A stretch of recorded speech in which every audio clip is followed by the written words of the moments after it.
You're watching the Battered Fans Network. The Herons are champs. Yeah. Roll south to Freedom Park, rocking pink and black. Official tissue in the 305, bounty full of grapes. The Battered Fan with Chris and Dan dropping hot takes. Messi and the Herons start the season with a star on the crest, so 29 fan bases can cry, cause we the best. Sign homegrowns like Noah, Frey and Ruiz, replacing goats with greats. Yeah, Miles got the cheese and he called it. Freedom to dream was the backbone. From Lockhart to Miami, it feels good to be at home. Multiple times a week on YouTube and audio. Take the time to subscribe, like and share the show. So check and chat, grab your MLS cup and coming. No question about it, I'm ready to get a star again.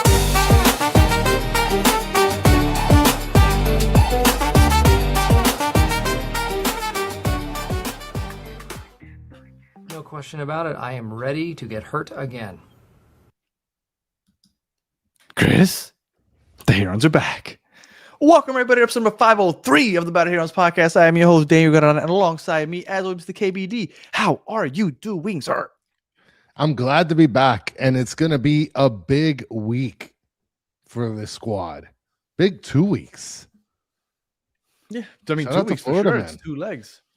And shout out to Stancy. Good evening. Yes. Shout out to all you guys. Mike V, Mr. Krabs, Soccer Daddy, Hernan Cott, Mr. Fax. Let's go. Oh, So first time you heard the intro. everybody here is good. We are in a good mood because this is what matters, right? Jorge Mas, the owner, kind of put it out there. He said, it's CCC or bust is basically what he said. So this is it. Our season can basically end in 10 days. That's it. Everything else gets thrown out the window because that's what he did.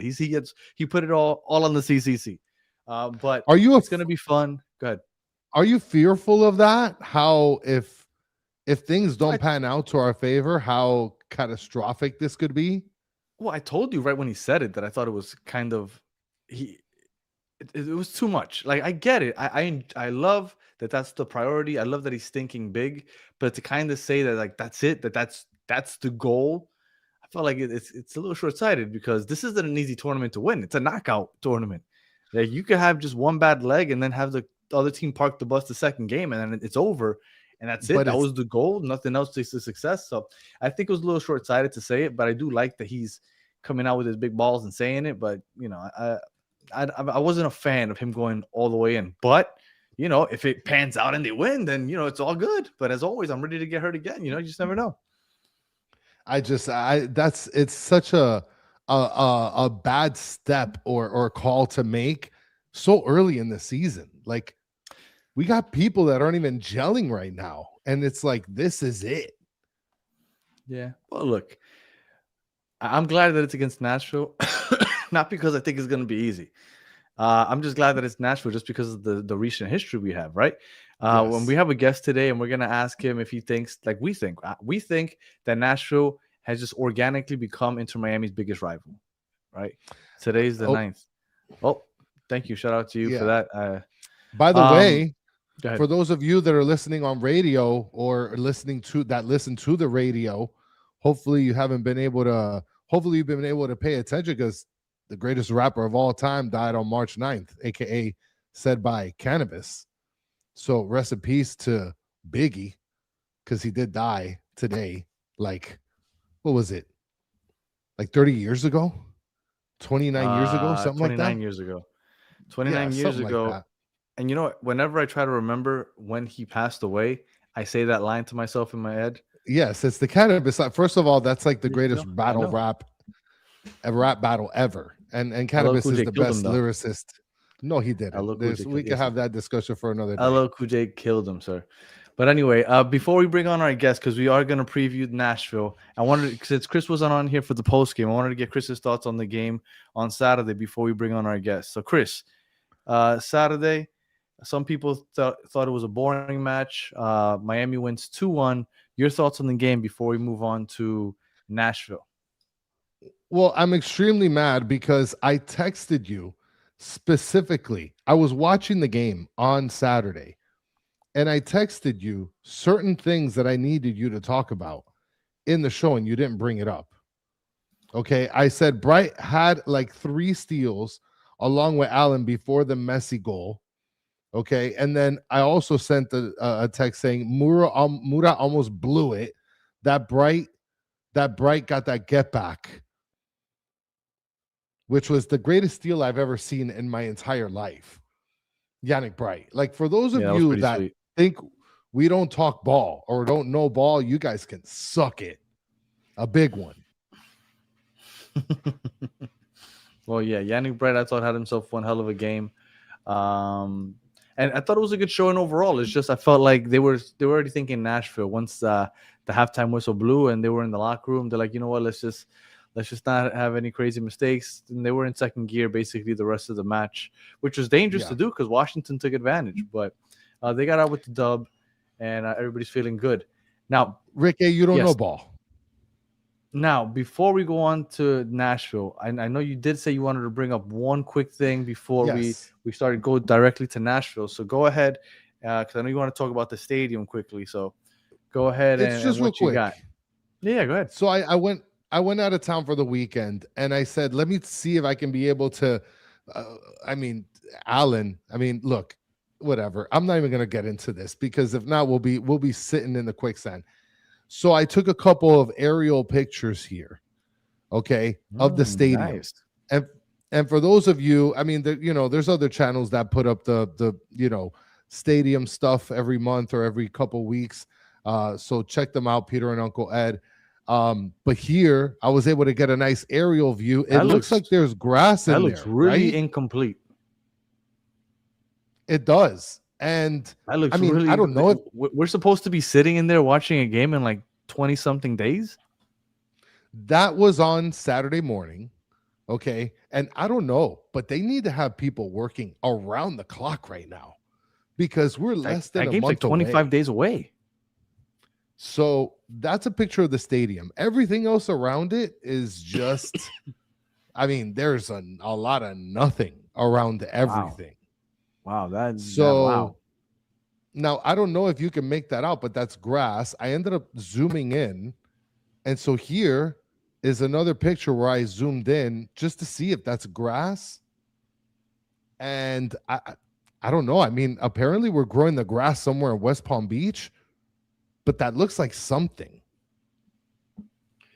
Well, it looks like we're parking in the yellow parking lot when we finally go because that looks like nothing but dirt around the stadium.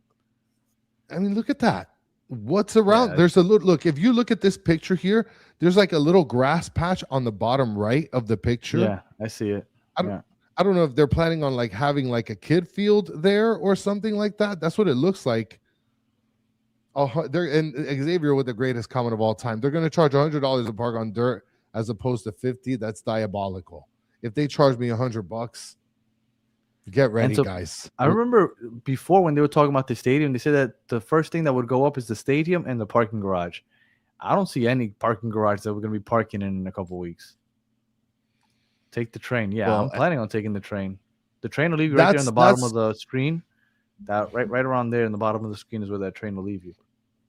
That's what I was going to do. I was going to take the train and just take the metro all the way from, the furthest south over there. And then take the metro mover. They do have a parking structure, yes. I don't know if it's ready.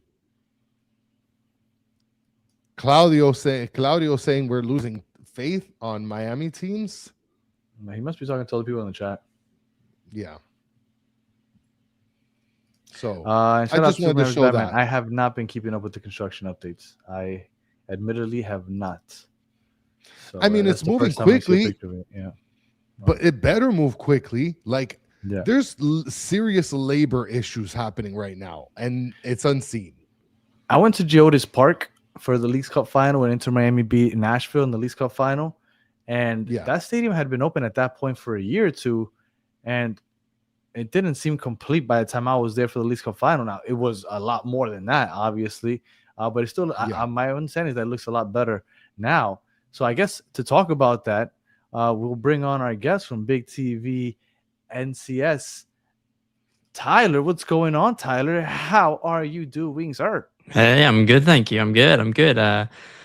Interesting to see all the details on your stadium and how it's going to go. I guess the second leg is going to be played at Chase still, is that right? Yes, sir. Okay. It's going to be the official final game. I mean, Okay. up until now, it's going to be so. It's not going to be a crazy home field advantage because people are tired of driving an hour north to Broward Okay. on a Wednesday. So no good feeling about it. It's not going to be like one big send off. This is kind of No, can't wait to send get off out was there. the final. The final. People are frustrated that the final wasn't it because it would have been the perfect way to close it out. I get you. Okay. Yeah. All right. So Tyler, before we keep going, the Geodis Park. Were you there when it opened? No, I wasn't. I wasn't there on the opening itself. No. What year was that though? Maybe 3 years ago. Okay. 3 maybe. I think it was 2023. Yeah. Yeah. Because I felt like when I got there, it was still at least the surrounding area still felt a little incomplete. My Yeah. understanding is that it looks a lot better now. Yeah, it's been completely redeveloped. Like the whole thing's been redeveloped, and like there's a constant discussion here in Nashville about whether they redeveloped the. I don't know if you saw the kind of NASCAR area next to it, the racetrack. No, That's I always like an ongoing thing, and there's always like every year someone in the kind of like here at the States like, hey, let's knock it all down, and then the locals are like, no, don't knock it all down. So that's a thing. But yeah, the rest of it's been redeveloped completely, and it's kind of been good for the area. It's kind of like really connected like that area of Nashville to downtown Nashville and the Broadway stuff, and kind of it was good overall. So I don't know. That's I was nice. really sad that that stadium wasn't connected to Broadway somehow, because if you want to go watch a hockey game, right there on Broadway. You want to go watch the Titans, right there across that bridge. I was like, they should have figured out a way to put the Nashville SC Stadium there. But, yeah, basically there's like one would've been big long nice. one way down from Broadway Yeah. down there now. So it's kind of like one road if you want to do that, but it's not obvious if you're visiting or you're just like a a guest or what from out of town or whatever. Yeah. All right, Tyler, Nashville. Chris and I, well, no, Chris didn't. I predicted them to win the Supporter Shield this season in our But I preseason predicted prediction. Surge to be the Golden Boot. Right. So we both are Wow. thinking very highly of Nashville going into this year. I thought BJ Callahan had the team 1 year ahead of schedule last year. They won the Open Cup. They look good. They looked good last year. I thought that they still had some reinforcements to go. Christian Espinosa comes in. I feel like he is going to unlock Sam Surge and Honey Mukhtar. Your thoughts on Nashville early on in the season? I mean, it's been good. It's good. Yeah. And we're kind of dangerous. Like we're good. I think you're right about the project. I mean, this is like a completely different identity than the past, right? Yeah. The terror ball? Yeah, absolutely. It's very European. Like the style of football is kind of up there with the way that the top teams in Europe play right now. It's a little bit Liverpool, as I described on my match preview this morning under Klopp.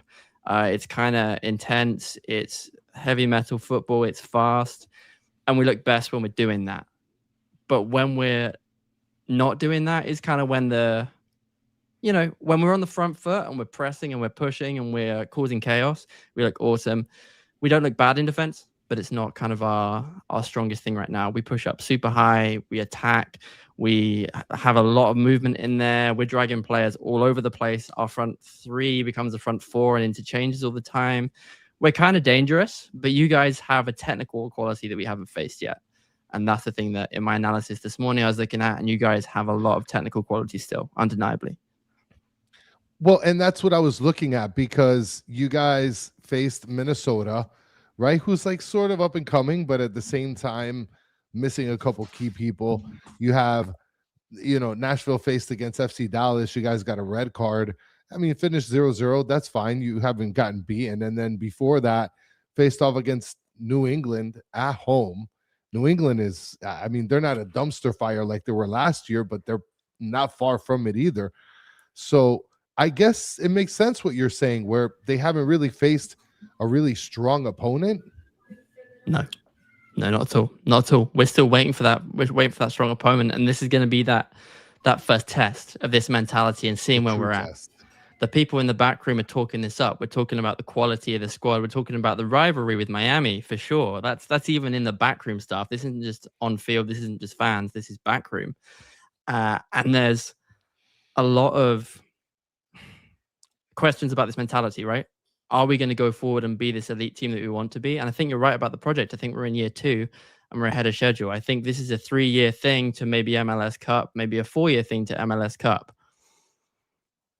No, and I think that this is going to be a big year. Like, I could see this team going out and winning a supporter shield. I thought maybe not the MLS Cup, and I'm not saying that they can't, but I feel like you said this is a long project. But I felt like ahead of schedule, you won a trophy already, which is a big deal. First trophy in franchise history. And then possibly a supporter shield, maybe fighting for the supporter shield. Maybe you don't get it. I think that Nashville is on the front foot of something special, especially with Christian Espinosa. What have you thought about Christian Espinosa since he arrived, and kind of what has he done to change this team around a bit? I think the biggest thing is what he said in his press conferences, weirdly, but he came out and delivered. So Dallas, you mentioned the 0-0 game. Corcoran gets a red card in the kind of like 75th, whatever minute. We still had chances. Espinosa had a lot of chances in front of goal. He's just too generous. He's just trying to give it to other people. Press conference before the game this weekend, he came out and said, "Hey guys, that was on me. I should have finished at least 2 or 3 of those chances. Like I didn't do it."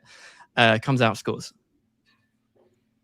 That's what I want. Yeah. I want a DP that's going to step up and take accountability and thinks that he's part of something, and he does. He clearly has come here with the intention of, I think I can be part of something here, and he is. He's clearly that leader. He's got that quality about him in terms of that. Just I think the way he probably turns up, the way he is around the squad and everything. But in terms of his actual results on the field, other than that one goal, we're still kind of betting in. We're starting to get it down our right-hand side. Nahar is a very playmaker-type player, and he's a very playmaker-type player too, of course. They're both happy to cross from deep.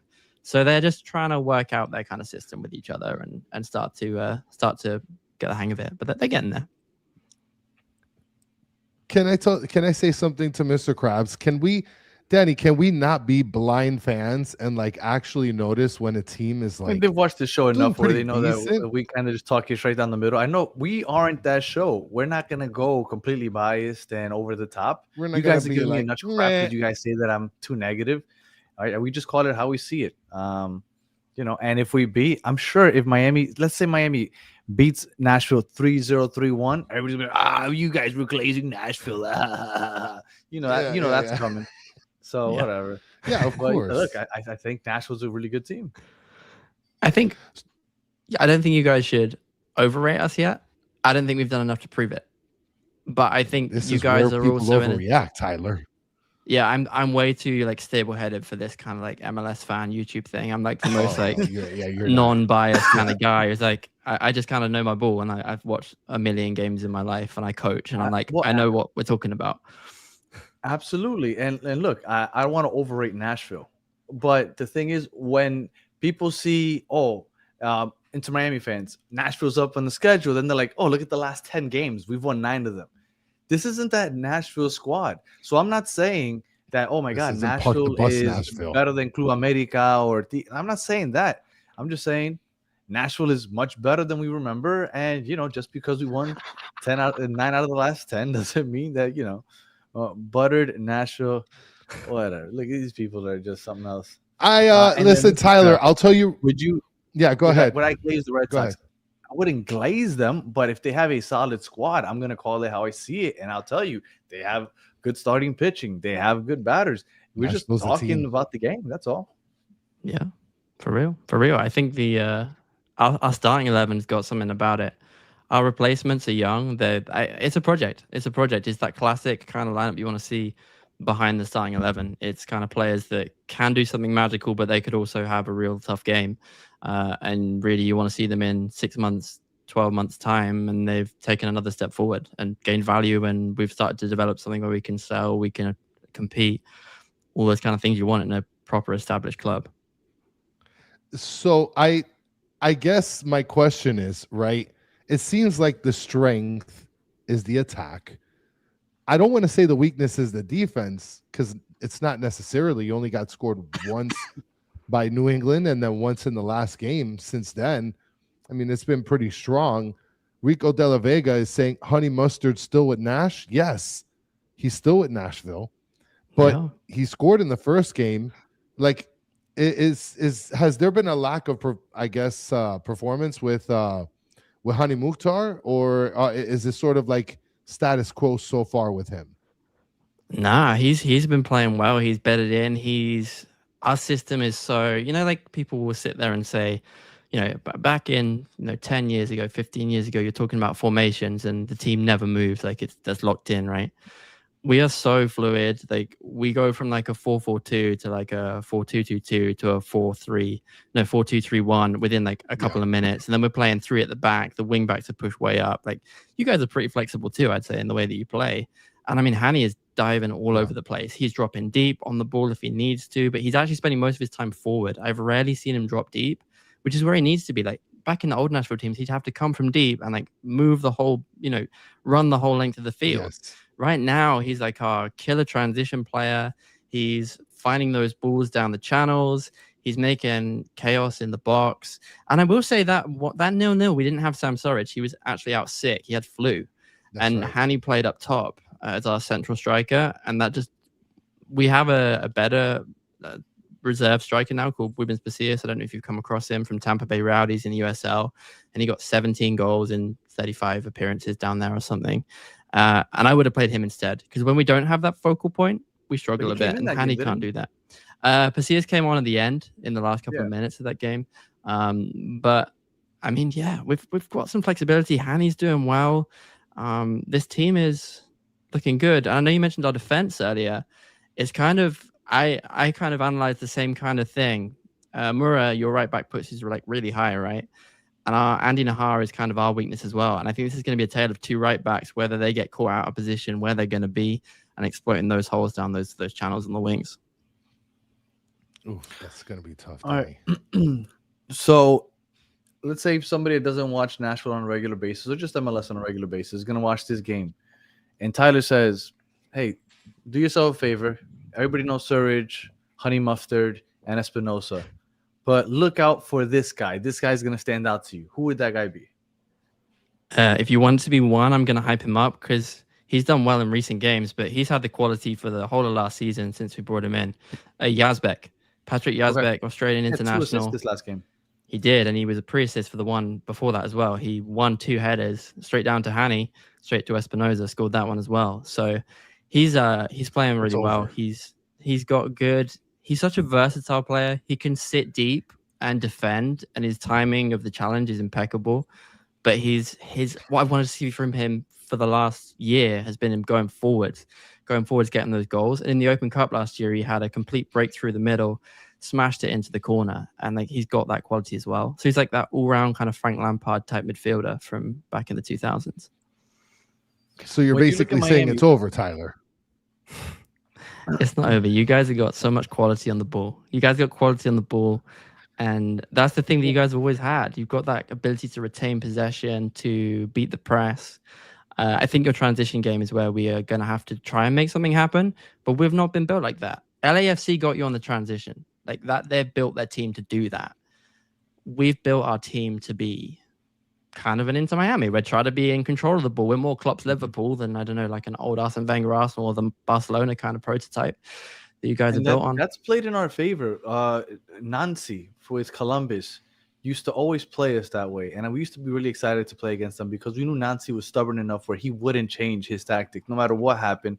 And we would usually win those games by multiple goals because we would end up just playing the counter. We gave up possession and we just absorbed the pressure.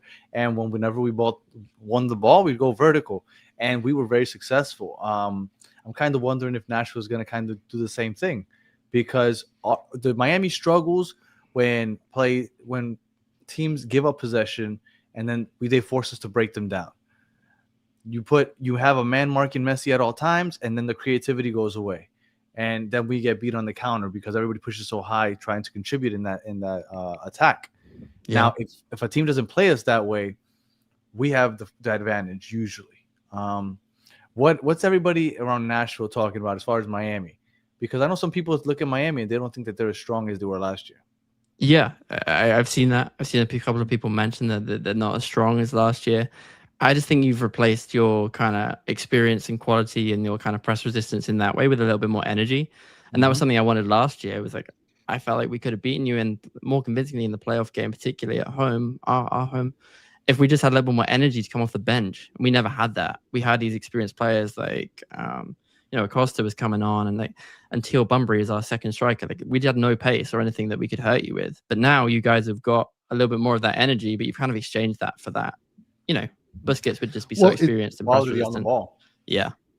Well, but it's such a weird place to sit in, though, Tyler, because it's like you said, we're essentially replacing the experience and quality for a little bit of energy, but that energy can bite us in the butt because we're talking about getting destroyed on counters with one guy with big poofy hair to play basically the single defender against Hani Mukhtar, Surridge, and Espinosa, and then it's over. Tyler, it's over. This is the MLS. It's over.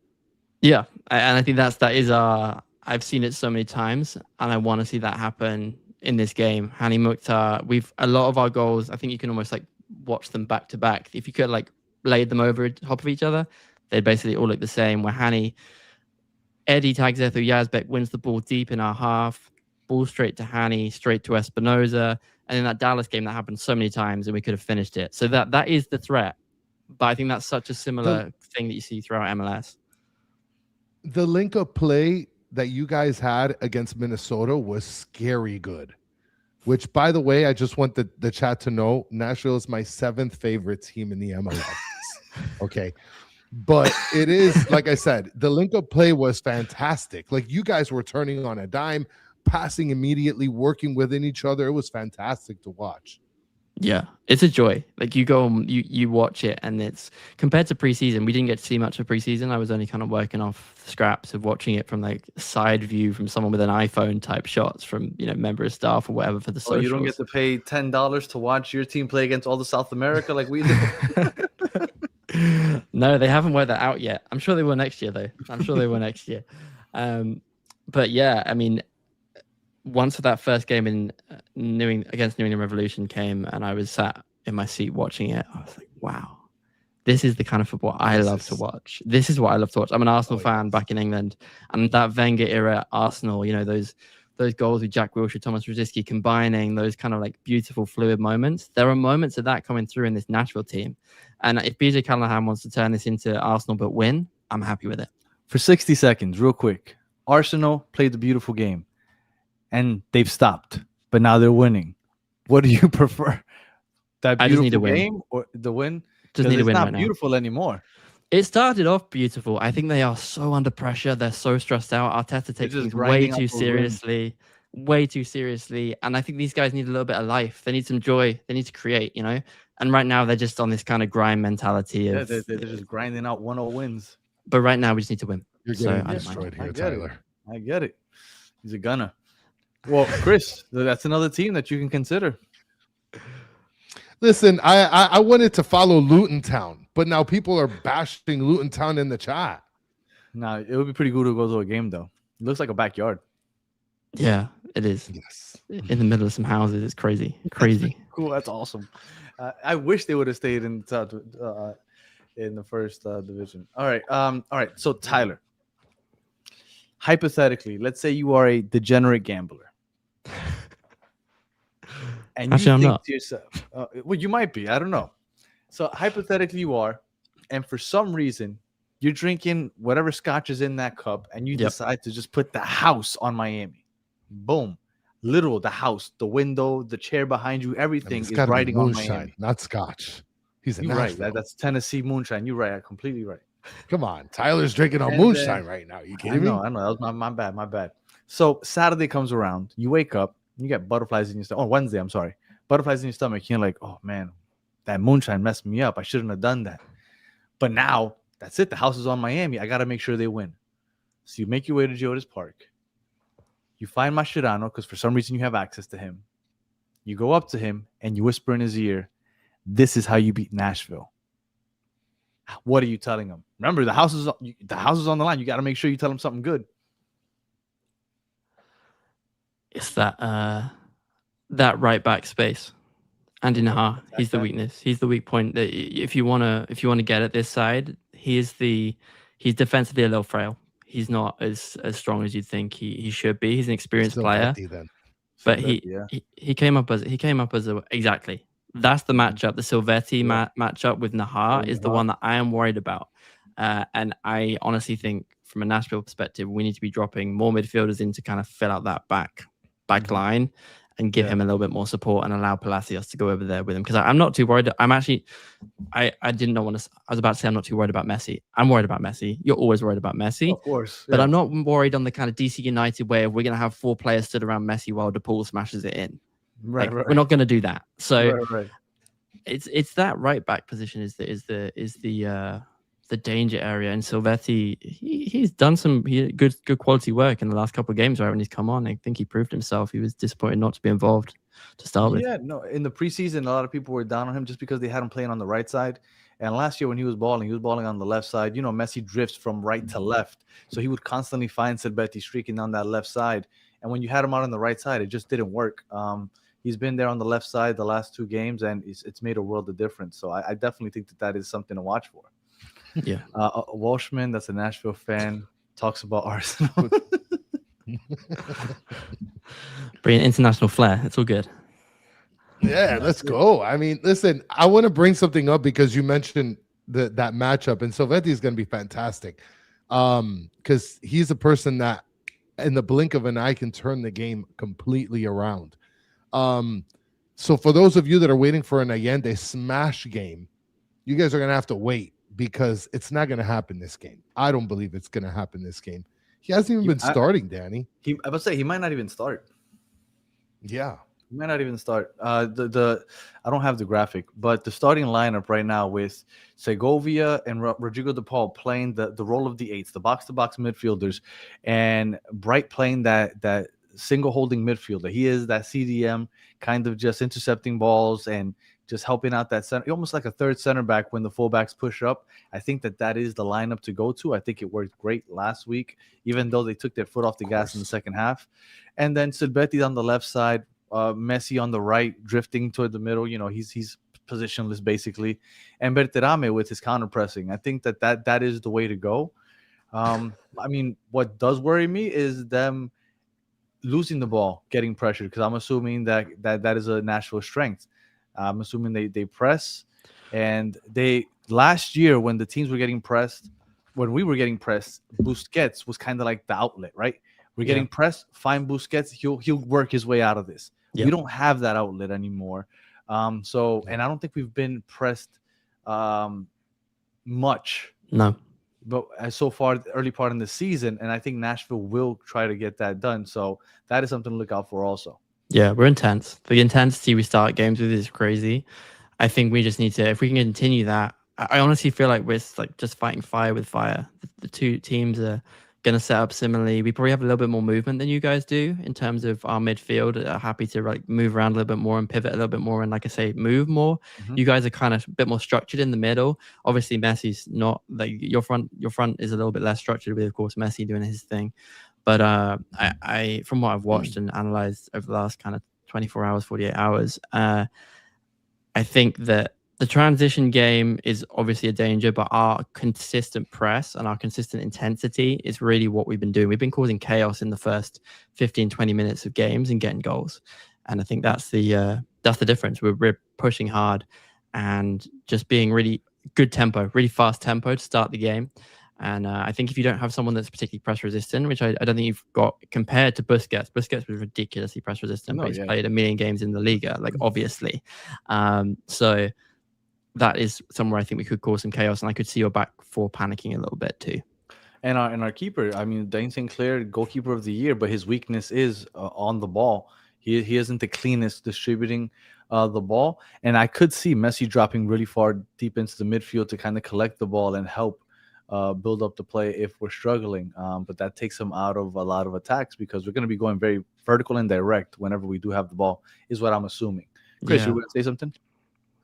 Yeah, I was going to bring up, Rubita mentioned Berterame hat trick, but then you start a comment a little bit earlier, which I want to bring up here. Germs is saying if Berterame doesn't score against Nashville, he's officially a waste of a DP spot. We literally got him just for CCC. We're done. Well, and Tyler, I don't know if you knew this, but we had an open DP spot, which I predicted we wouldn't fill until the summertime because no big name was going to come before the summer. Yeah. And we went ahead and we filled it with Berterame, and I thought that was a panic move, right? They're like, you know what, we need to go all in on the CCC. Yeah. I think that he hasn't played horrible.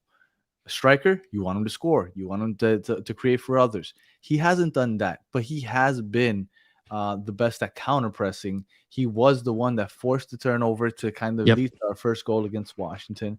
So he hasn't necessarily contributed the way we would want to. We want a DP striker at that to, but you can see the runs. The timing is off on some of the passes, and I think they'll grow into that. But I think there is some validity to what Germs is saying, because we kind of pulled the trigger quickly just for the CCC. So maybe grow into it by the summertime, but we need it right now, because that's technically why we kind of blew our load early. It's kind of popular in like world football now, like the pressing center forwards. Like you see it in a lot of teams, just because, I mean, it's similar with like a Gyökeres in Arsenal, for instance. Like he gets a lot of hate for the fact that he's not really scoring a ton of goals and he's stat padding against the lower level teams. But what he actually does is drag so many players around, and he makes so much space for everybody else who can all finish. And I feel like that's the same thing. Like definitely the Washington goal for sure. The way that he kind of was challenging that defender, wins the ball back, and that sets it up for that's just as valuable as anything else. But I think he's going to struggle a little bit in the way that our goalkeeper is very confident on the ball. And he literally lives on my floor about 3 doors away from this apartment. Yeah. Bring him on. Never like to say bad things about him, but he's very confident on the ball. And I feel like we're waiting for that moment where he does get pressed a little bit too much and does just underhit a pass. Imagine. In terms of our centre-backs, though, they are super aggressive. And I think that's the thing. We're going to be spending most of the time, if we can, in your half with our centre-backs. And I think Walesi is going to be given the role to get in front of Messi and just really try and get those balls. And that could go one of two ways. He's inexperienced in the league, but he's a really quality player. All right. Imagine, Danny, if the goalkeeper's listening through the wall with like a cup, like making sure Tyler stays on point here. Yeah, an open cup. Oh, look at that. I saw what you did there, Tyler. Yeah, Brian Schwacke. That's the man. That's the man. He was our open cup keeper. We haven't lost with him in goal yet in any of the games he started. He's 1-9, drawn 1. The first time for everything. Yeah, I know. It's keeper. You can't trust that. I remember a friend of mine picked up Galese on his Uber, and they called me on speaker. And apparently he had never given up a goal against Messi. He wanted me to know that. That night he gave up 2. So yeah, that's the one. Messi's the one. Yeah. All right. I just put up a poll because I'm going to ask a question. I just put up in the poll. According to Tyler, even the center backs are going to be playing on our half. We need to go direct and beat them on the counter. Now, Segovia is probably the best playmaker behind Messi, but Allende gives us that vertical threat. Chris, you could probably only start one of the two, right? It's either Allende comes in or Segovia. Who would you start? I mean, I'm going Segovia. I'm not going to start Allende. And now the only reason that I think Mascherano would start Allende is because so far he hasn't played too much, hasn't started. So this might flip the script a little bit in terms of giving a fresh look to Inter Miami, where maybe Nashville wouldn't expect something like that. And you're literally going to be putting tons of pressure on Lovitz. I think he plays left back, right? Yeah. Yep. And at that point, you're loading it up top with backline runs with him. You have Messi that's right under. That's problematic. So that's the only reason I think that Allende should start. But if I want something that's consistently been working, I'm sticking with Segovia and doing the 2 up there in the middle right next to RDP, and then Bright as the linchpin in the back. I might go Allende just because from what Tyler's saying, they're susceptible to the counter. And when we have Berterame, Allende, and Silvetti running up those wings and, getting those balls sprayed by who, I don't know. We don't have Busquets, but I'm assuming Rodrigo De Paul can connect, or Messi dropping back can connect a nice over-the-top ball. I think that having the speed to play direct against this aggressive Nashville team, I think I might go Allende. If they weren't as aggressive as Tyler's saying that they are, I would go Segovia. I think Segovia is the second best creator behind Messi on this team. But for the reasons that Tyler was saying, I think I might lean towards Allende. I'm going to stop the poll right now, and 54% of people said Segovia. So there you go. I might lean towards Allende. All right. Prediction time. Tyler, we got the game 48 hours from now. What do you think, Tyler? What's the final score? I got to go with the my match prediction score, and that was a 3-2 to Nashville. Okay. I think the home advantage will play a part. I do think it will be a higher scoring game. I don't want it to be that. I'd love to come home with a 3-1, something less for this competition, especially given the two-leg nature of it. But I think I don't think these two teams are going to choose to play in a different style than they play in. I don't think either coach is going to say, hey, we're going to play transition ball today, or we're going to, give up our philosophy, because these guys are coaching these guys to play a beautiful game. I don't see that happening. So, yeah, it'll be a 3-2 for me. 3-2. Chris.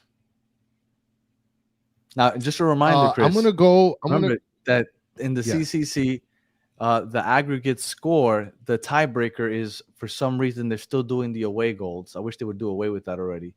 But that does make a difference. So Miami scoring in Nashville is of the utmost importance, at least getting one over there.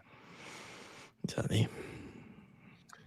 I'm gonna go ahead and go with a 3-1 victory for Inter Miami. Okay. I'm going with a 3-1 victory. And I do feel like Silvetti and Allende are both gonna get a goal. A little part of me wants to say 2-1 loss.